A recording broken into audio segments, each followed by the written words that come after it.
Selamat datang kembali. Hari ini kita akan coba melakukan pembahasan mendalam ya soal renungan harian Sabda Bina Umat GPIB untuk 3 November 2025. Temanya ini cukup, nusuk nih. Jangan mementingkan diri sendiri. Kita mau lihat renungan ini dan ayat acuannya di Yudas 1 ayat 12-13. Misinya ya kita coba bongkar kenapa sih sikap egois ini bahaya banget. Dan gimana teks ini nantang kita. Oke, kita mulai aja ya. Iya, sumber renungan ini kan mengangkat fenomena yang rasanya deket ya sama kita sehari-hari. Anda pasti pernah lihat lah, orang yang fokusnya ya ke kepentingannya sendiri aja. Kadang sampai, yaitu merugikan orang lain. Contoh ekstrimnya disebut korupsi di situ. Sikap ini digambarkan sebagai fasik. Artinya, ya hidupnya nggak bener lah melawan kebaikan. Plus serakah. Wah, kombinasi bahaya ini. Nggak pakai basa-basi ya renungannya.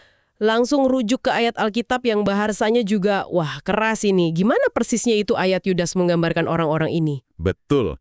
Ayat Yudas 1 ayat 12 dan 13 itu, seperti yang dikutip di renungan, melabeli mereka noda dalam perjamuan kasihmu. Bayangin aja, pesta kebersamaan yang hangat, ada noda gitu. Merusak suasana kan? Noda ya, jadi kayak mencemari gitu? Persis, merusak kebersamaan.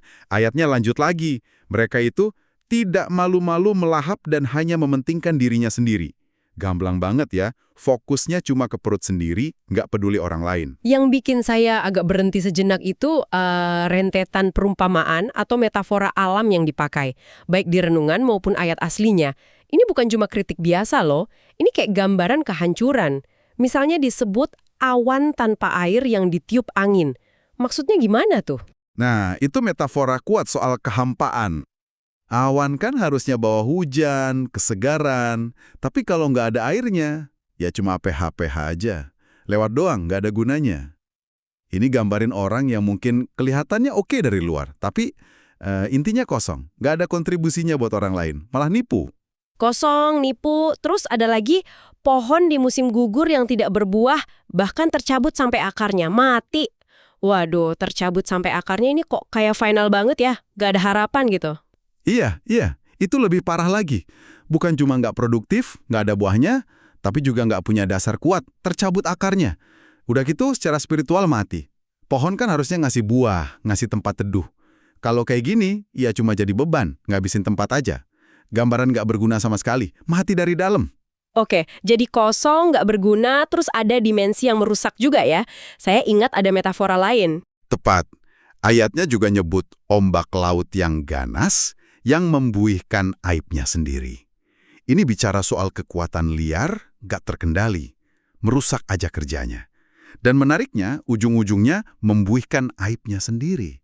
Jadi mempermalukan diri sendiri gitu. Kena batunya sendiri ya? Bisa dibilang gitu.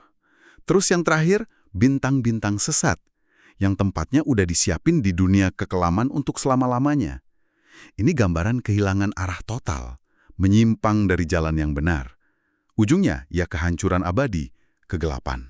Kalau kita rangkai semua ini ya, awan kosong, pohon mati, ombak ganas, bintang sesat, pesan utamanya kayaknya sikap egois itu bukan cuma sifat jelek biasa ya, tapi emang dasarnya itu kosong, nggak guna, merusak, dan ujungnya kehancuran. Nggak cuma buat diri sendiri, tapi juga buat komunitas, si perjamuan kasih tadi. Tepat sekali, Anda nangkep benang merahnya. Ini bukan sekedar nasihat moral, jangan egois dong, bukan. Ini peringatan keras bahwa fokus ke diri sendiri itu, ya, bertentangan sama prinsip kehidupan itu sendiri, sama produktivitas, keteraturan alam. Makanya renungan ini mengkontraskan, ya kan, dengan panggilan hidup dalam kasih Allah. Wujudnya apa? Ya peduli, perhatian, peka sama kebutuhan orang lain.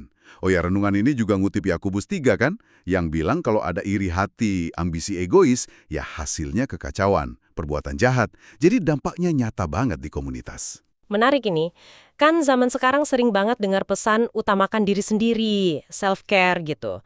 Nah, peringatan keras dari teks kuno ini gimana nyambungnya ya sama konteks kita? Apa ini jadi menantang gagasan itu? Oke. Pertanyaan bagus. Saya rasa perlu dibedain ya, self-care yang sehat. Misalnya, jaga kesehatan, biar bisa berfungsi baik, biar bisa kontribusi, ya beda. Beda sama mementingkan diri sendiri yang digambarin Yudas ini.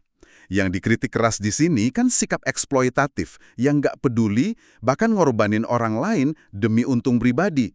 Jadi, peringatannya tetap relevan. Kalau utamakan diri sendiri itu jadi nggak peduli, jadi serakah, sampai merusak hubungan, merusak komunitas, nah, disitulah kita masuk ke gambaran awan tanpa air tadi. Oke.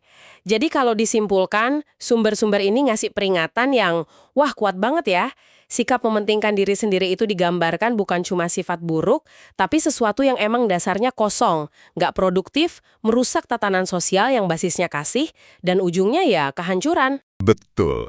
Pesan utamanya itu ajakan fundamental buat geser fokus. Dari aku ke kita. Dari ngambil jadi memberi.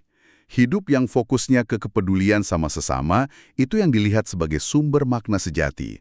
Jadi berkat yang nyata, pinjam istilah renungannya. Ini kontras banget sama kehampaan dan kerusakan yang digambarin metafora-metafora tadi. Nah, ini ninggalin satu pemikiran nih buat Anda renungkan.